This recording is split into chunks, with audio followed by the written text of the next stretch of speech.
सिंध के हीमू किलानी की कुर्बानी भगत सिंह से ज्यादा थी। भारतीय पार्लियामान में भी हीमू कलानी का मुजस्समा आवेजा। हीमू कलानी कौन थे, तफसीलात आपको बताते हैं इस वीडियो में।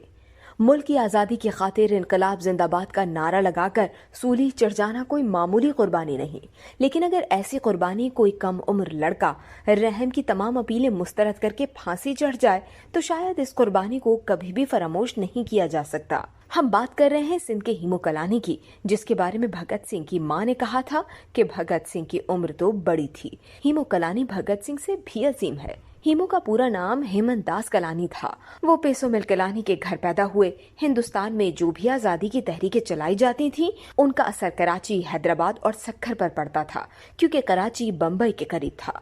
हीमू के साथ उसके दोस्त लक्ष्मण दास हशो, हरी लेनानी और टीकम भाटिया भी अस्करी कार्रवाइयां करते थे।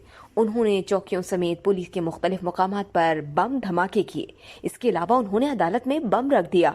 किसी क्लर्क को शक पड़ा और बम को नाकारा बना दिया गया। 1942 के अक्टूबर के महीने में अंग्रेज फौज के असलहे से भरी हुई ट्रेन को लूटने का प्लान बनाया। उन्होंने सक्खर के पुराने दरवाजे से थोड़ी दूर पटरी की प्लेट से बोल्ट खोलना शुरू किए तो एक फौजी ने बत्ती मारकर आवाज दी, कौन है? हीमू के अलावा चारों, लक्ष्मण, हरी, हशु और टेकम, एकदम छलांग लगाकर फरार हो गए। लेकिन हीमू रुक गया और पुलिस ने उसे गिरफ्तार कर लिया।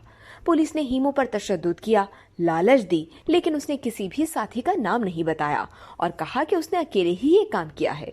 हीमू का मुकदमा स्पेशल ट्रिब्यूनल में चलाया गया और वुकला ने हीमू को समझाया कि अदालत में इकरार जुर्म नहीं करना। हीमू को जिंजीरों में जकड़कर अदालत में पेश किया गया और उसने कहा कि उसको कोई पछतावा नहीं है। ट्रिब्यूनल ने हीमू को 10 साल कैद की सजा सुनाई और मुकदमात के कागजात हैदराबाद में वाकई सिंध हेडक्वार्टर भेज दिए गए, जहां martial law administrator major general Richardson ने उसे सजाए मौत में तब्दील कर दिया। कराची के उस वक्त के मेयर जमशेद मेहता समेत कई मुअज़्ज़िज़ीन ने वायसराय और मार्शल लॉ एडमिनिस्ट्रेटर से रहम की अपीलें की। उनकी वालिदा ने भी हीमू से मुलाकात में रहम की अपील पर दस्तखत करने और वाकये में मुलव्विस साथियों के नाम बताने की मुतादिद कोशिशें की, लेकिन हीमू ने हर बार इनकार कर दिया और बिलाखिर 21 जनवरी 1943 की सुबह हीमू कलानी को फांसी दे दी गई। जवाहरलाल नेहरू ने 26 जनवरी को आजादी के जश्न से खिताब करते हुए कहा था कि मेरा दिमाग सिंध की यात्रा कर रहा है, जहां कुछ रोज काबिल नौजवान हीमू कलानी को फांसी दी गई है। जिससे सदमा हुआ है, उस जैसे हर नौजवान का खून गवाह रहेगा। बरे-सग़ीर के बंटवारे के बाद दीगर हिंदू खानदानों की तरह हीमू कलानी के घर वाले भी भारत चले गए। उस वक्त की इंडिया की वजीर आजम इंदिरा गांधी ने सन 1983 में हीमू कलानी यादगार डाक टिकट भी जारी करवाए और इस तकरीब में हीमू की वालिदा जेठीबाई के साथ भगत सिंह की वालिदा भी मौजूद थीं। अखबारात में ये तस्वीर सिंध माता और पंजाब माता के नाम से शाया हुई।